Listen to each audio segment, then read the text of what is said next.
Miss Liz, tea time, yeah, making a difference, one cup at a time, tea time, yeah, Miss Liz, tea time, yeah, making a difference, one cup at a time, tea time. So be sure to grab your tea, grab a seat, and tune in to Miss Liz, tea time.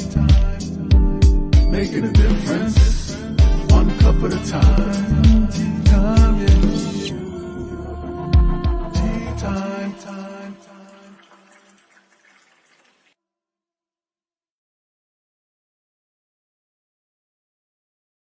Welcome, everybody. It is tea time with Miss Liz, and I am joined here with Victoria Finch. That's right. I have the incredible Victoria here, and we're going to be talking about a lot of stuff. We're going to be talking about inner child healing, trauma. We're going to talk about her programs that she has coming up and all of that good stuff. So before we get started, we're going to do a little disclaimer and we're going to do bio, and then I'm going to get Victoria to share her TEA, which is transform, empower, and activate. So that's the type of tea we sell in this house. So if you haven't gone over to Miss Liz's YouTube channel, run on over, give that a quick subscribe, ring that little doorbell, and you can watch these tea times at any time at your own pace, at work, at home, uh, in the grocery store. You can listen to Miss Liz at any time. So run on over and do that. So the disclaimer for Miss Liz's Tea Time Live show. Miss Liz is going live using StreamYard. Before leaving a comment, please grant StreamYard permission to see your name at StreamYard.com.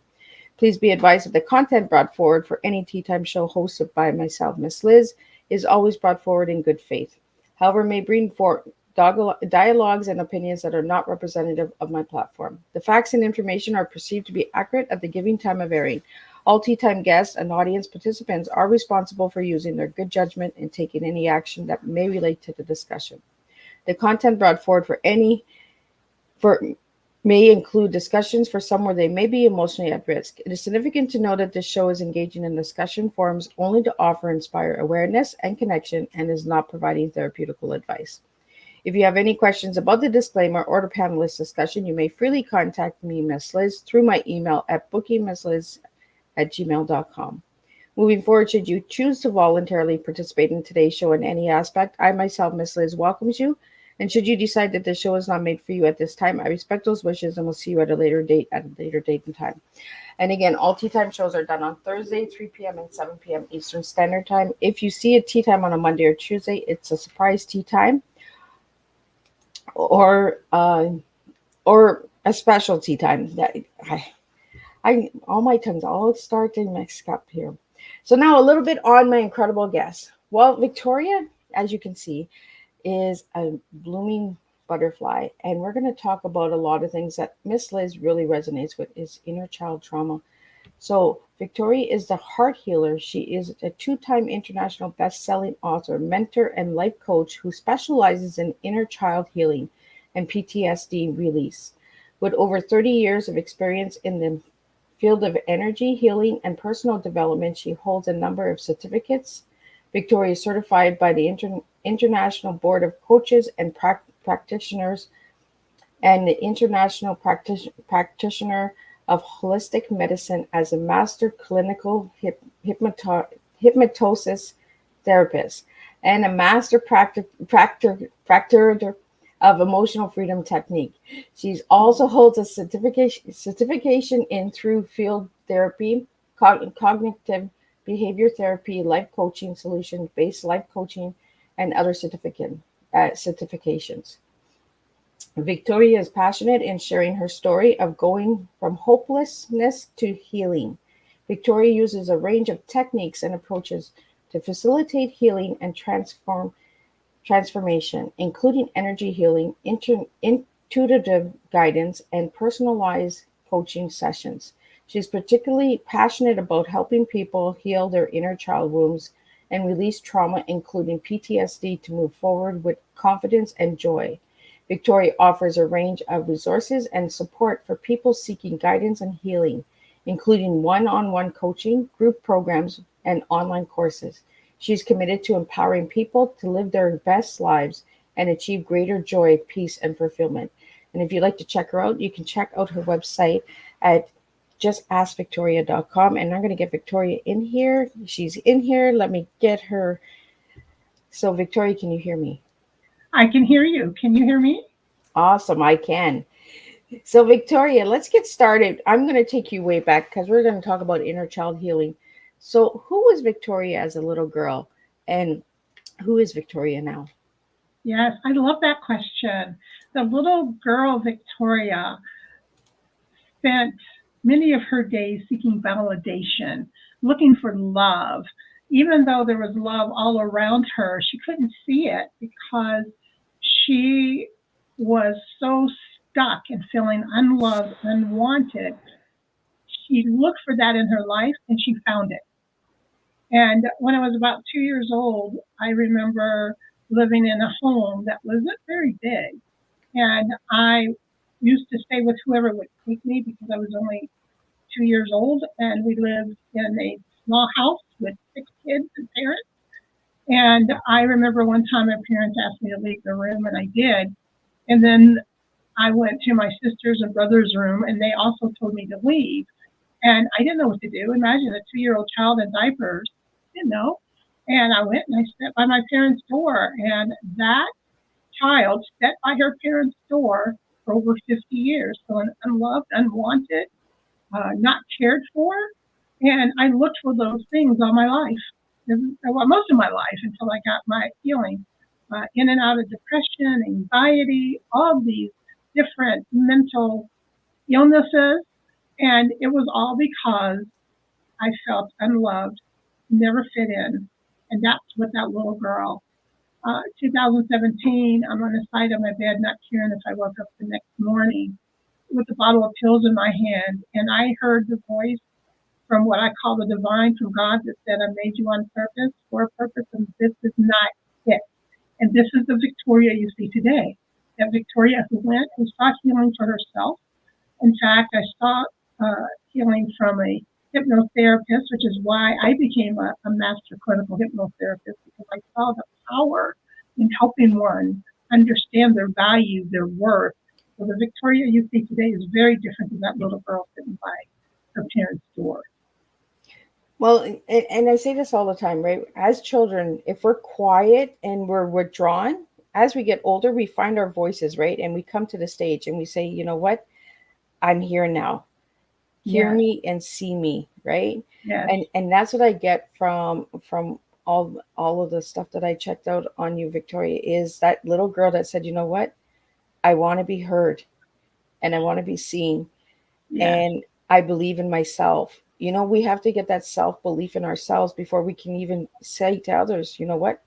I'm healing and I can heal, you know? Exactly. And that's it. It was that feeling invisible, that feeling of being unseen. And I became a pleaser. So it manifests itself in different ways for different people. And for me, it was a pleaser. I would say I would do anything just so I could be liked, even to the point as I was molested as a child. And I kind of thought that was okay because at least they'd like me. And it wasn't until I became an adult and I realized how wicked that truly was to do that to a young girl. And for some, I've worked with some clients. The way they coped is they hid in the corner. They hid in the corner because if I'm invisible, then I know people won't hurt me. If I'm invisible, then I don't have to worry about what's going to happen tomorrow and that next moment. Me, I took it to be, I'll do anything and everything I can just so that you will see me and like me. So, Victoria, we have a question here. Have you ever heard of the invisible syndrome? I have not. I haven't either. That's an interesting question. Yes. Whoever did that question, if you would like to expound just a little bit on it, I may have heard of it, but I may use different terminology. And this is very interesting because my son, he is a behavior therapist, and he works with children on the autism spectrum because he's on the spectrum. And as we're talking, we're realizing that we do a lot of the same things, but we have different terminology for it. So it's probably something I've heard, but in different terms. Well, and that's the thing, right? A lot of people have different perspectives and different ways of looking at things. So they come up with their own analogy, right, of how they look at it. I've never heard of it. I'm going to do some research on it because I like finding out things. And thank you for that question. If you'd like to just verify who you are, and then I could actually pull you up and see who you are. Uh, Thank you for that. And Victoria, I want to get into your tea because your tea actually brings out the little girl, brings out the middle girl, mid-age girl, and the girl you are today. Because the tea that you gave me was transform, empower, and activate. And that sounds like the little girl, transform. You had to transform in as a child, right? And the Yeah. empowerment that you had to find within yourself to activate what you do today. Yes. So, Yes. so let's So, talk about that tea. yeah. So it really comes down to awareness. So in order to get to those steps, there's 5 things that we need that goes into the transformation to activate the 5 steps. And here's the first thing: is you have to acknowledge it. You have to acknowledge where you are. How are you feeling? See, so much of our lives is spent told to put on your big girl pants, buckle up. Boys don't cry. We're told that so much that we push it down and then push it down. And until we're able to bring those emotions up, we cannot deal with them. So we must acknowledge who we are and where we are. And then from there, this is where the validation comes in. We have to understand that it's okay to not feel well from the neck up, just like from the neck down. You can activate. You can never get out of what I call the basement of life if you don't realize you're there, Right? right? It's like And you wake up one morning, you're like, what am I doing with my life? Like, exactly, you have to exactly. acknowledge that it needs change, right? And Yes, sometimes that change is really uncomfortable and it's a wake up call. it's scary. You It can't is, transform what you do not acknowledge. right? You can't fix what you don't know is broken. And that's where that transformation. So we get there, but there are things we have to do before we can even get to that point. I had a client and she lost her son tragically. He took his own life. And she was so distraught because of her own upbringing from alcoholic parents, abuse. She would share stories about her father. And it wasn't until we were able to work together and I got there, she wouldn't even drive. She sends me a picture of her driving because she had to work on her first, on what was going on in her. She had to acknowledge her feelings and know to validate the sex, to validate them. She had to forgive herself. Self forgiveness is huge in this. We have to learn to forgive ourselves for what we may have said, what we may have done. And then from the validation is that connection, that acceptance, that connection within. And I'm going to go back to validate a little bit. Another part of this validate before we can even get the transformation is we have to say, I feel this way and it's okay. We have to be able to say, we feel okay. I work with a lot of high achievers and they feel there's something missing in their life, but they feel guilty that they feel bad. It's like I have a good husband, my life is good, but yet there's something missing. But I feel guilty because there are people without food. There are single women who have been wanting, or men who have been wanting a partner for years, and I've got one, and I have no business feeling this way. You have to validate your feelings. You do have the right to feel that way. If you feel it, feel it. What are you going to do with those emotions? That's what counts. Is what do you do with them? My client now, she is, and not only does she start driving, she is in intensive grief counseling now. She said, Victoria, I would have never been able to get this counseling had you not helped me. So she couldn't even transform and to get the help until she was able to do these other 5 steps first that we walked her through. I'll stop there in case there's any questions before I give more. No, a lot of people are just listening right now. So I think what you're bringing to the table, Victoria, is important that we talk about, right? Because a lot of us don't validate how we feel. We don't allow ourselves self-forgiveness. We say we forgive others, but for ourselves, that's something that is very hard to do, Mm. especially if you don't know it, right? And especially if you've been that people pleaser because you want to be seen, right? You're like, oh, I'm just gonna make everybody else comfortable, and it's okay if I'm not okay, you know. A lot of people, when they say, Miss Liz, how are you? I say I'm okay, and when I say that, I'm not okay. The Mm. word okay should be looked at as well. When someone is saying okay, ask a little bit more and see if they really are okay. I love that. That is, we say, I'm okay, oh, I'm fine. And we just brush it off because for some crazy reason, we think we're bothering people when we're wanting to be honest. And what I have learned is if I'm not doing so good, I will say, today's not my good day. I'm not doing so well today. And if someone wants to engage me in that conversation, we do. If they want to say just sorry and start talking about what they want to, that's fine. But we have to start being honest. I suppressed so much in my life, so many emotions, and that is why I ended up on antidepressants. That's why I ended up on them. It wasn't until I was able to release those things and accept myself and forgive myself. It wasn't until then I have it. Doctors like, I don't know what you're doing. Haven't been on them, gone, never needed them again. Those feelings I felt are gone. But it also took that action. I knew I needed to do something. I couldn't stay where I was. Well, it's realizing that the life needed to be changed, right? Just because Mhm. you're put on medication doesn't mean you need to be on that medication for life.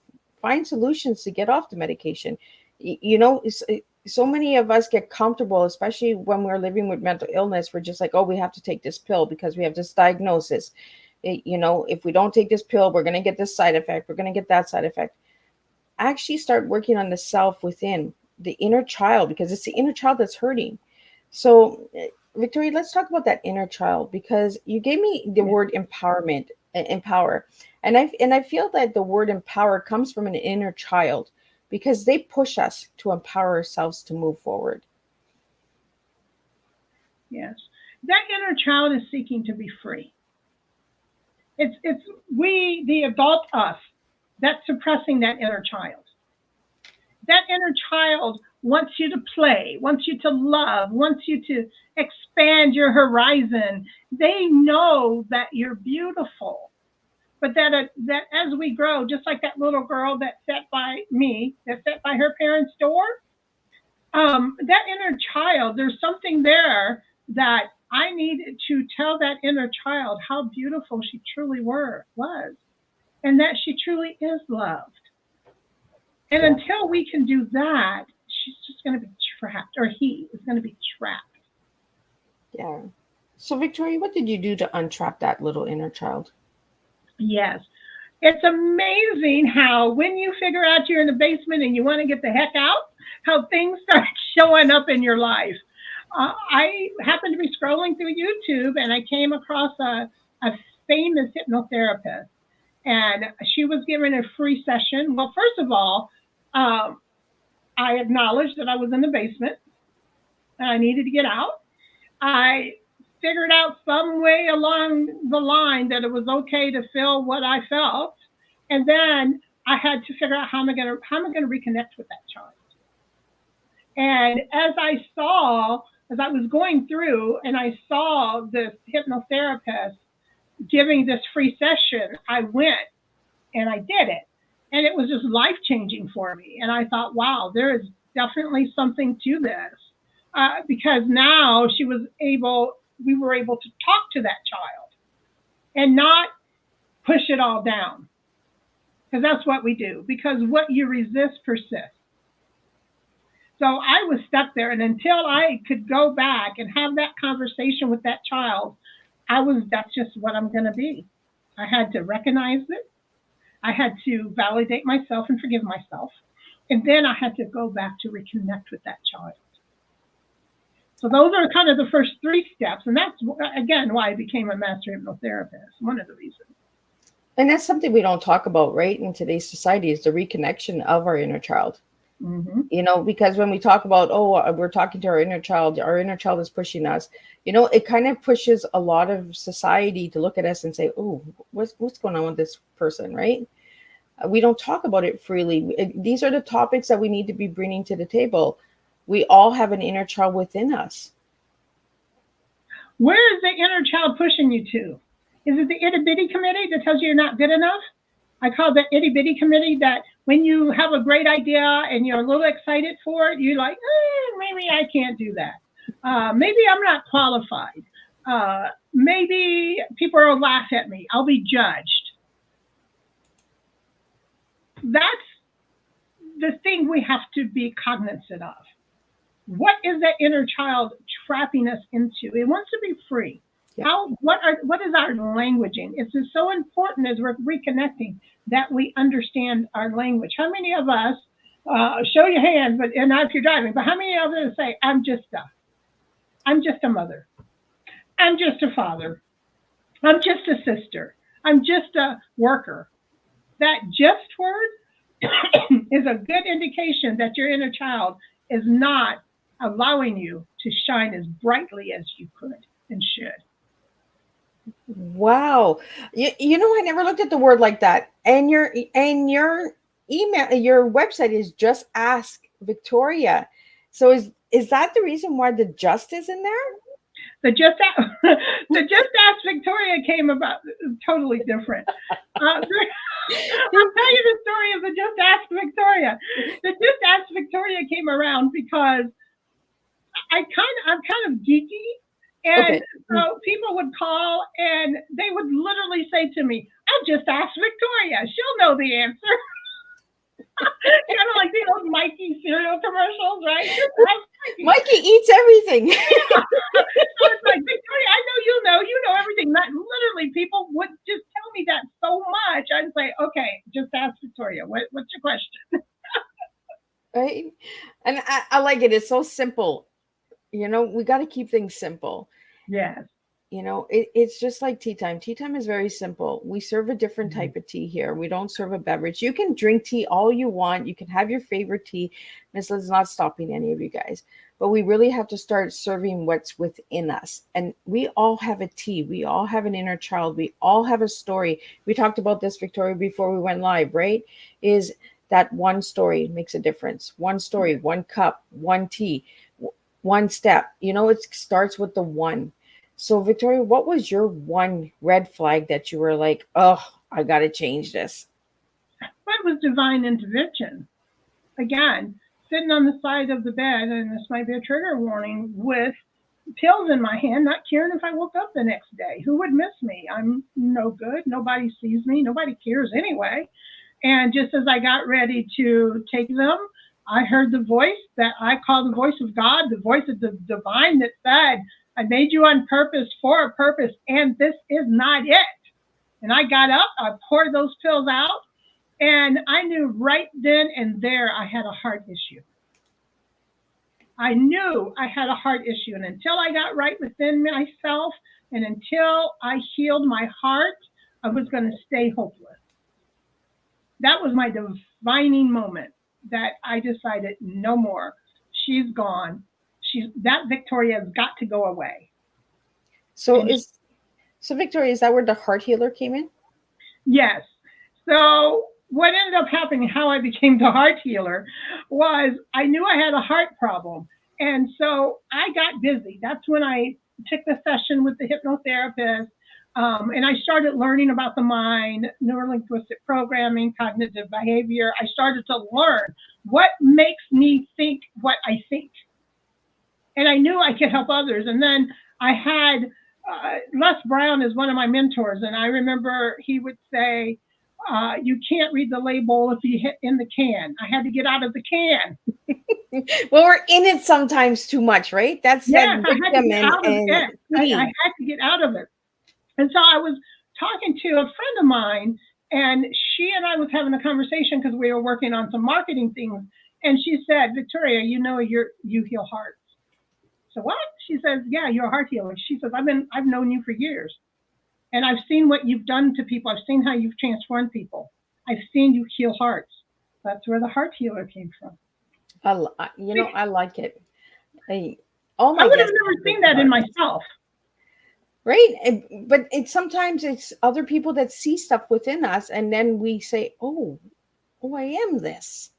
Yeah. Sometimes we need that acknowledgement of someone else's seeing of us. It's not about their opinion of us. It's about what they see within us that we might not see at that minute. And maybe days later or months later or even years later, we see this and we're just like, oh, they were actually telling me something that I wasn't paying attention to. Yes. you know I just think it's incredible. I love it, the heart healer. So Victoria, we have a question here for the PTSD release. Is there like tools or tips that you use when you're coaching for the PTSD release? Yeah, I do not have a one size fits all. And that's why I have my 5 steps. And I'm an intuitive coach. So I see what you don't want to show me. I hear what you don't want me to hear. But what I can help you with, again, acknowledgement, validate your feelings. You want to reconnect with yourself. Self forgiveness is really important, and provide this love, learning self love and acceptance. This is where it gets hard. It's like, how do I learn to love myself? I'm so unlovable. And that's when the seeking professional help comes in at. It's like I'm the heart healer because someone saw something in me I could not see in myself. And what is really important if you're suffering for PTSD is you really need to get help. Whether it's me helping you or someone else, because there's a lot of dynamics. There's a lot of dynamics in PTSD. Where is it coming from? How are you reacting? How is it showing up in your life? How is it affecting your loved ones in your life?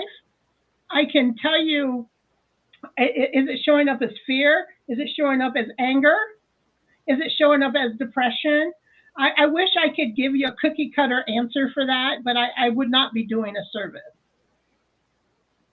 Well, and that's the thing, right? Is all these diagnoses that are coming to everyone with mental illness, we're being given these labels and these diagnoses, but we're not being told what effects they have. And you mentioned 3 things: fear, anger, and I forget what the third one was. Depression.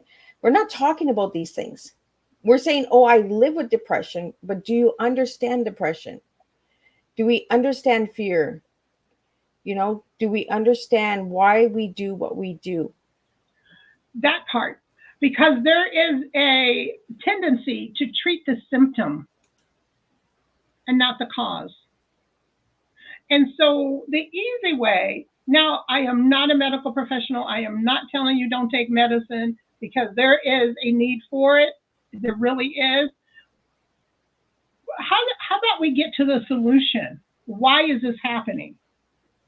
If I say, I'm so stupid, I can't think clearly, and I say these things about myself, the question is that true? Is it always true? Why do you think that way? Maybe when you were 6 years old, you tried to do something or show a drawing to someone, and someone says, oh, that's ugly. Well, now you think that everything you do is ugly. Because as a child, from ages birth to, actually in the womb, to age 7 years old, about 80 months, plus or minus, you are in what we call the alpha state. That means you take everything as truth.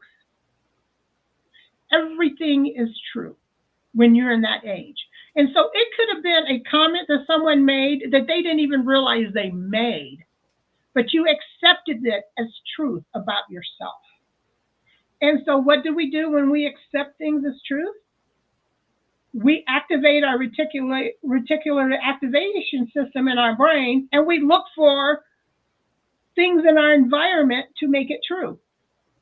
Just like you buy a red car, you see red cars everywhere.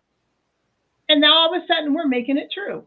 All of a sudden we don't have good relationships because we're not paying attention to that great relationship we may have with a sibling, or to those great friendships, we are concentrating on a few relationships that went bad.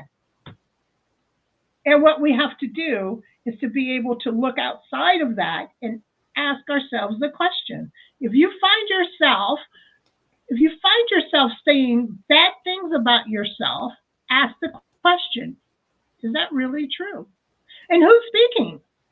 Who is speaking these words to you? Is it that child? Because that 2-year-old child sitting by her parents' door feeling unloved spoke a lot of things to me that I wasn't lovable. And that's what I believed, that I wasn't lovable. However, what ended up happening was my father came out of the room not knowing that I was sitting by the door, and he picked me up and was walking me up and down the hall. I didn't remember that part until I went further into hypnotherapy and regression work, because emotion is energy in motion. So the fact that I felt unloved was stronger emotionally to me than my dad picking me up. So memories are usually not true. Now, if you've experienced trauma, I'm not saying these things did not happen to you. This is a totally different conversation. But what I'm saying is memories tend not to be true. Go out with a friend. Ask them to talk about the evening. You're going to have two totally different stories. Well, it's like that 6 and 9, right? The different perspective of how Mhm. we see stories and how we see trauma. You know, some people might look at trauma a little heavier than others. Uh, I know for mental illness, we deal with a lot thrown at us, and there's a lot of stigma at us, right? If we don't have that depressed, sad face, we don't have mental illness. You know, they put this look on it. Oh, it's poverty and poor people that have mental illness.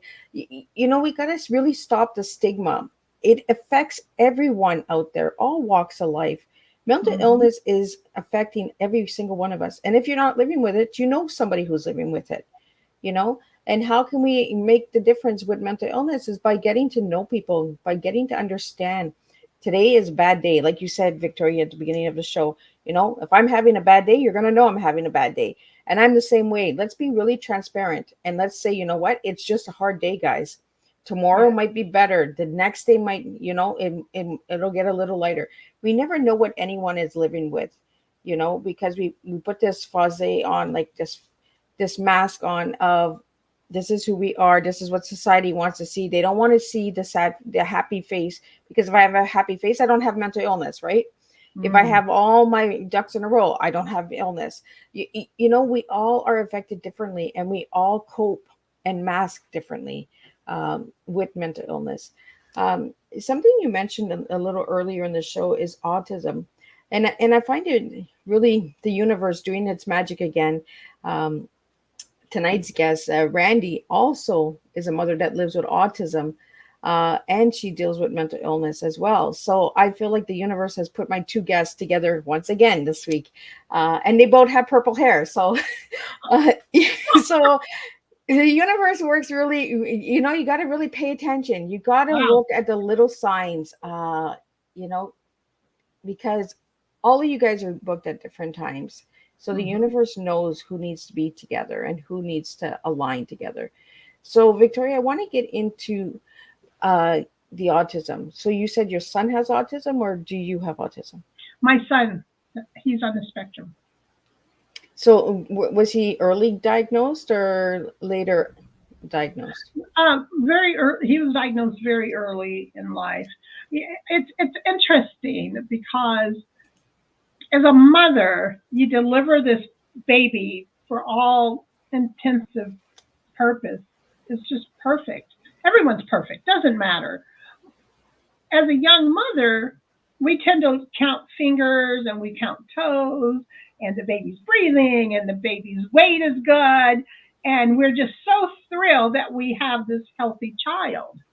And in my case, when my son was about 3 years old, we noticed that he started rocking. He would rock, get very attached to things. He didn't have standard. People with autism tend to take things directly. For instance, a 3-year-old playing, if you give a 3-year-old blocks or a toy train, they would tend to stack them, right?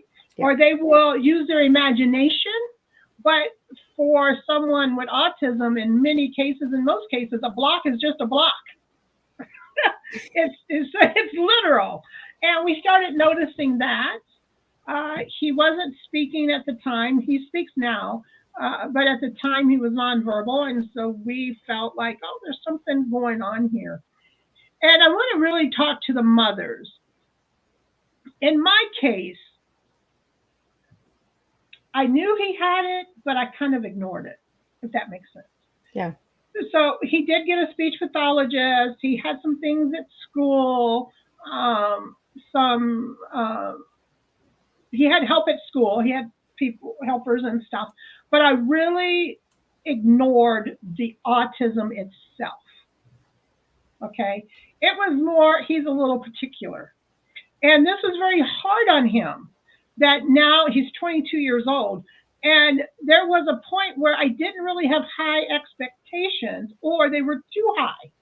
Because in our house, the GPA is 3.5. And in our house, we had all these kind of rules. Yeah. And I would tell my son Cameron, and I'll speak his name because he really wants me to talk about this because he's really big on awareness. He's like, Mama, tell the world. And I noticed we could not tell him to do 2 or 3 things at a time. I could not say, hey, when you walk past the television, turn it off, make sure you turn off the kitchen light because we're settling down for the night. And by the way, hang up your coat. He cannot do that. He could not do that. And I could not understand why he could not do that, because his brothers and sisters could do it. Listen to what I just said. His brothers and sisters could do it. We have a tendency to compare our children. I've learned a lot in this. And I had to realize that Cameron is Cameron. He is not his brother. He is not his sister.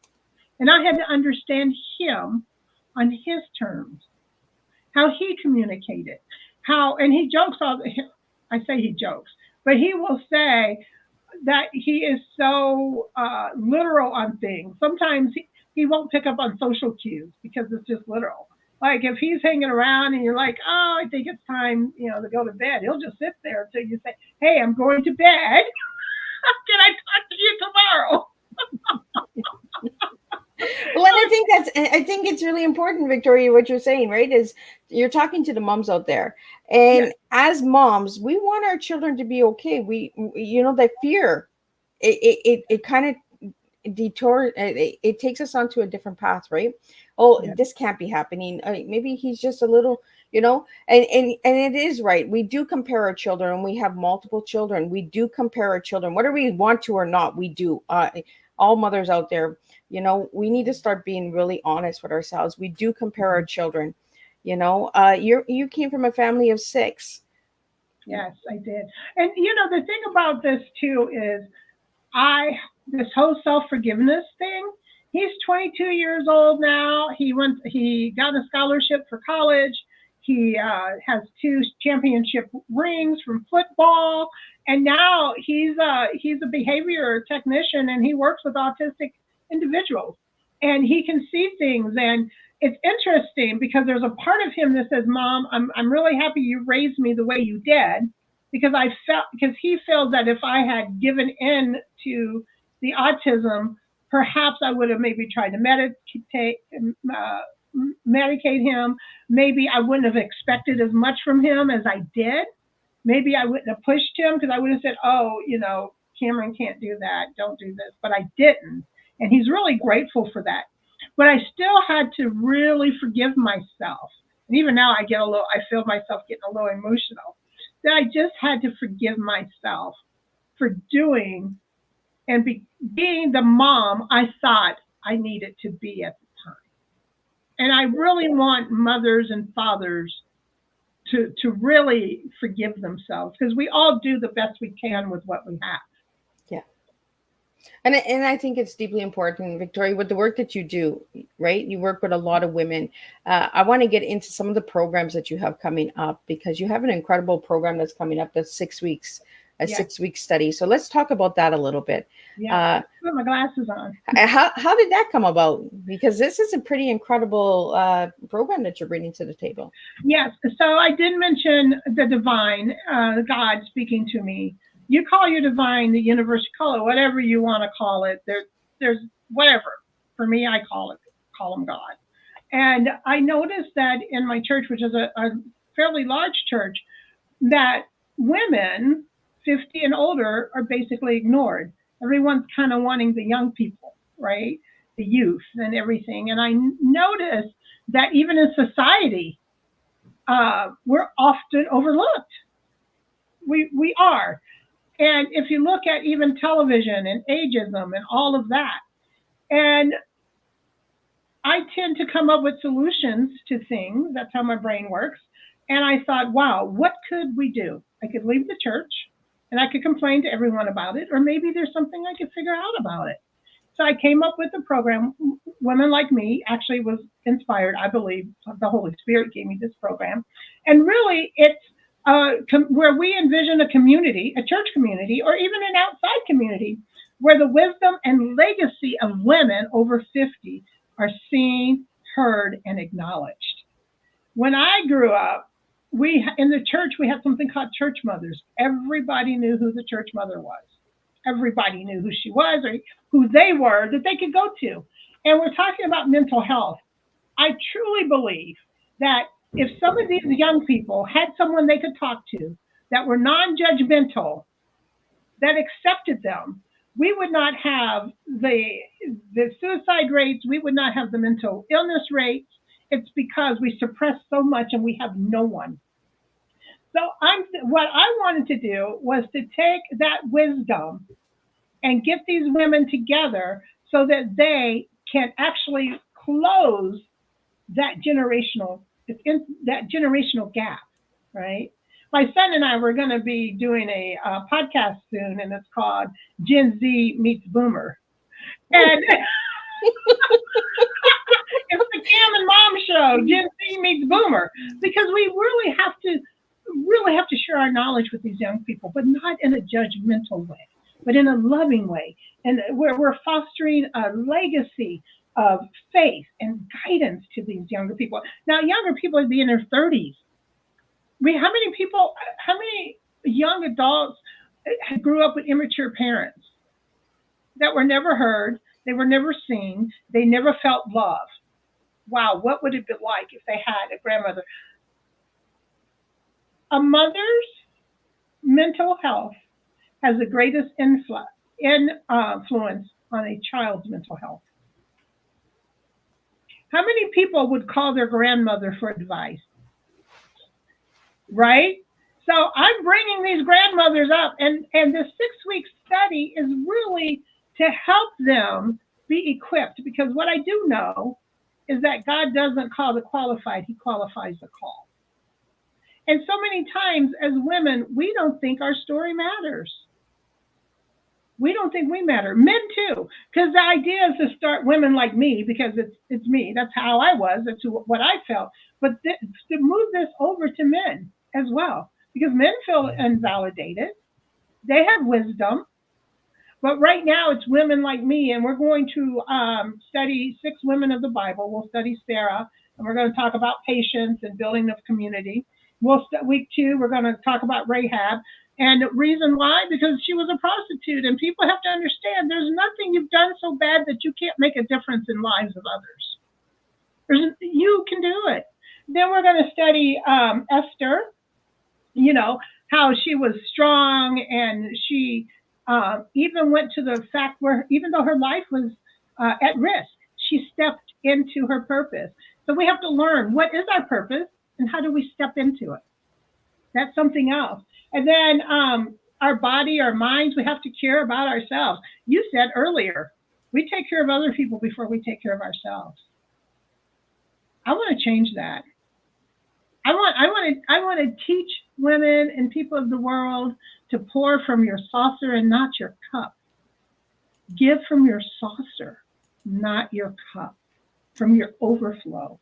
And then we'll discover in our unique gifts, that's Deborah. And then we'll go into Mary Magdalene, that's the action. because nothing matters unless you activate.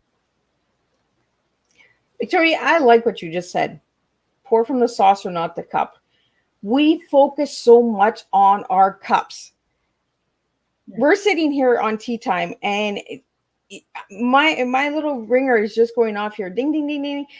It's we're so stuck in it sometimes. We're so our cup, our cup, our cup, our cup. It's what we put in the cup, and sometimes it overflows onto that saucer, and it makes a big old mess. And let's just serve from the saucer. Let's stop worrying about the cup. And you said people pleasing, because we wanted to be heard, we wanted to be seen. So we're going to do anything to be seen, and it doesn't matter at what cost to ourselves. We want to have everybody taken care of. And as mothers, we do this. As parents, we do this. We want to provide for our families. And sometimes we're just like, you know what? Our cup is full. We can't take any more. And it goes onto the saucer. So let's start serving from the saucer. I really love that phrase, pour from the saucer, like serve from the saucer. And we can all make a difference. Like Victoria, like you came from being unloved and feeling like you didn't fit in to this incredible person. Like I highly suggest everybody go and check out Victoria. Even if you don't work with Victoria, check out my tea time guests. Check out what they do, what they've overcome, how they serve today, because we all serve differently from how we became, trauma and triggers and mental health, the spectrums, everything comes to our cup, and the cup gets full. Mm-hmm. So we got to go to the saucer. I really like that phrase, Victoria. Thank you for that saucer, because I love the saucer. I'd like to give just a few signs that your inner child is crying for freedom, or maybe you're suffering for trauma and you pushed it down for so long you don't even recognize it because it's such a part of your life. And these are really simple. One, you apologize a lot. You say, I'm sorry a lot. And the reason for that is because somewhere along the line, you have felt that it's your fault for everything that's happened to you. If your parents divorced, that's trauma. It's your fault they got divorced. If your parents are immature, it's your fault. And you lived in fear. And so you apologize constantly. So that's one thing. You're constantly apologizing. Here's another thing. Do you speak loud? Is your voice loud or is it soft? Because if it's loud, you're trying to get attention. You're like, notice me, here I am. If it's soft, then you're hiding. There's this middle tone that we can have. That's another thing. What is our voice? How is our voice? The inflection in it. And then something else you want to look for is that people pleasing. Are you constantly pleasing other people? Do you feel that? Do you say things like, oh, I'd give the shirt off my back to my neighbor? Okay. It's freezing cold. Keep your shirt on. Are you taking care of yourself? Self-care. Do you overcommit? And you mentioned that, Miss Liz, about overcommitting. Are you overcommitting so much because you are trying to keep so busy that you don't want to be alone with yourself? And you just feel you're only good as much as you can give to others. So those are just some signs that your inner child may have experienced trauma, or you've experienced trauma, or you just need to free that inner child. And I think that, it's okay to say we're hurting, and you mentioned something a little earlier, the word just. I want to get into that just a little bit more, because you're sharing stuff, Victoria, and I'm sitting here as a survivor, as a warrior, as an advocate myself, and I'm saying I do a lot of these things still to this day. So how can we remove that inner child from holding us back? Yeah. So we have I have different modalities that I use, anywhere from hypnotherapy to emotional freedom techniques, cognitive behavioral therapy. One of the things that I do is a chair exercise.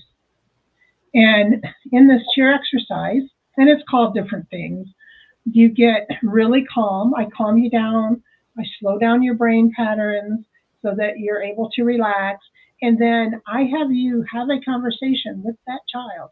But there's a lot more that leads up to that. But you go to that little girl, that little before 7 year old child, you go to that child. What would you say to that child? How is that child feeling? You go to your teenage, that 15, 16 year old. Maybe that child got the nerve up to ask for someone for a date and they got shut down. What would you say to that child? How about that young adult, that 20-year-old child or adult? What would you say? And so we go through this.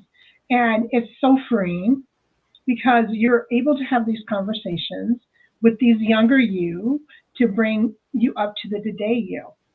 For instance, I had a client and she said that one of the reasons she felt unlovable was because her mother never hugged her. She said she knew her mother loved her, but she didn't. That's the thing. We know, but we don't feel. I know I shouldn't feel this way, but you do. So let's get to the heart of the matter. And she said, I never felt my mother really loved me. I knew she loved me, but I didn't feel she loved me. And we went back and we did regression work with her. And she remembered an incident when she was 6 years old. She's playing in her living room. A woman knocks on the door and she wants to get up to hug the woman. And her mother says, no, don't hug her. Don't hug strangers. You don't need to be hugging people. And her mother told her not to hug this woman, and she didn't understand that. So as it turned out, in working with her, what she realized was that her mother was trying to protect her from this stranger. And she went and she talked to her mother about it, and her mother actually remembered the incident, strangely enough. She calls me, she sent me a Facebook message out of the blue, and she's like, I just want to thank you. My mother and I have the best relationship. After I worked with you, I asked my mother to hug me, and we've been hugging ever since. We all got to get a little bit more hugging. We've been hugging ever since. But all this time, and she was probably late 40s, and she really didn't realize she was operating like that. But she would say, anytime I came up with an idea and I got close to doing something, I would pull back and I wouldn't do it. Why? Because she pulled back from that hug when she was 6 years old. We really have to get deep in why we do what we do. Well, it's the understanding, right? Acknowledging why we do what we do. It goes right back to the beginning of the T, to transform, empower, and activate. I want to get into the word activate before we wrap up. When you hear the word activate, what comes to mind for you, Victoria? Action itself. What comes to mind for me right off is nothing changes until I do. Nothing changes until I do. And until I activate my healing, until I activate my self-love, until I activate my self-forgiveness, nothing's going to change. I can't transform without the activation. Victoria, we have a question here. The chair exercise that you do, is that through hypnosis? It's a relaxation meditation technique. Okay. It's not deep trance. So what's the difference between hypnosis? Because there's different degrees of different. Well, so right now you and I are having an engaged conversation. We are in what's called the beta brainwave state. We're beta brainwave. From beta, there's alpha. Alpha is going to be right before you go to sleep and right before you wake up. We call that the learning stage. That is your relaxation stage. That is the stage that children are in for the first 80 months of their lives. And from there, you go to theta. Theta is right before sleep. Right before you go drift off to sleep, you go into theta. And then that's when the melatonin is starting to take effect more. And then that will put you into delta, which is restorative sleep. as a hypnotherapist, the major difference is depending on how deep the work is, I might have to take you down. I may have to relax you so far to where you're in theta. That way, we get rid of the itty bitty committee. We get rid of all the I don't like myself. We get rid of all of that because we have bypassed the prefrontal cortex and we've gone straight to the subconscious mind. Okay. And that's what a hypnotherapist will do. We'll take you down to that lower brain pattern so that you're able to really get deep in what's happening with you. Very often we'll use the alpha, which is a cheer exercise, which that's just the learning, that's more the relaxed, the meditative state. So those are the different areas that we use as hypnotherapists. And we have another question here for you, Victoria. How many sessions should one person have of hypnosis? Hypnotherapy, it really depends. I can be very rapid, and I don't charge per session. I charge by result. If you want to have better confidence, if you want to have a better relationship, that's how I do my fee structure. Because whether it's one session or 100 sessions, we're going to get you that result. And what tends to happen is a lot of people will go to, and that's fine if they want to bill by the hour or whatever, that's fine. But for me, it's what do you want to achieve in your life? And whatever it takes, we're going to get you there. I've had clients where I've worked with 2 sessions and they were done. I had one lady, she ended up writing a best-selling book because she said her mother told her nobody wanted to listen to her voice. We had 2 sessions, now she's a best-selling author. I've had other where I've spent 12 weeks with them. So it all kind of depends, because sometimes you think you're coming in for confidence, and that's not really what's wrong. It's kind of like Jack Sparrow said, the problem is not the problem, right? Well, that's it, right? Sometimes we go in and we're like, this is the issue. It's like when you go into a doctor, right? And your big toe is hurting. It's the toe. But it could be something with the leg. It could be something with the back, that's affecting the toe. We just assume a lot, right? In life and that. So, Victoria, what final message do you have for everybody today? The thing I want everybody to know, and you should, when you listen to me, this is going to be so apparent, and that is, I see you. You matter, and you are enough.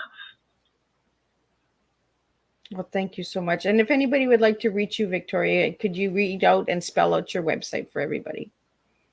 You can reach me at justaskvictoria.com. That's justaskvictoria.com.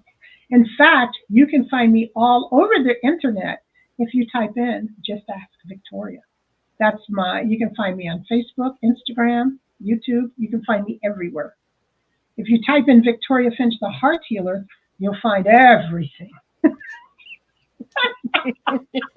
The heart healer is the big one. Victoria, I want to wrap it up. With your favorite color is blue, and I see a little bit of blue in your hair. And you had this debate on should I be purple or should I be blue? So what's with blue? Because I love the purple and the blue mixed together. It's magical. Oh, thank you. The blue, it's water. See, one thing that really affected my life is when I learned to be like water. Water flows. Water, if you look at the mountains and the water flows down from the mountain. I'm the drop in the ocean that creates the tidal wave. It's water. I like it. We talked about the one thing. If I could make one person's life better, I've created the ripple effect. So the blue is the water. And I'm going to wrap up with your one word was joyful. Yes. Why joyful? Joy is something that cannot be taken away from you. People say happiness is an inside job, but I believe happiness is because of something has happened to you. Joy, on the other hand, is so deep within your soul, and it is a God-given right to be joyful, that no one can take your joy. Viktor Frankl said, the last of humans, a man's right is his ability to determine his attitude in any given set of circumstances. Joy will do that. Oh, well, thank you so much. I really appreciate this tea time and you sitting down and sharing your tea with all of my listening audience. And if you're watching the tea time, push hashtag replay. Let me know where you're tuning in from. I always like to know where you guys are coming in from. And we will be back at 7 p.m. Eastern Standard Time with the second tea time with a returning guest from season 3, Randy Lee Boslav. And she's going to be sharing about her mental illness and autism, living with it, and also her new books. So come and check that out. Come back at 7 p.m. Eastern Standard Time, and we're going to share a different type of tea at 7 p.m. Eastern Standard Time. And until then, keep serving your tea and keep serving from the saucer, not the cup, because that's one thing that I've learned today from Victoria. So thank you again, Victoria. And thank you for all the viewers and listeners. I do appreciate all of you guys. I could not do this without all of you guys. So thank you again. And I'll be back tonight with the second cup of tea. Thank you.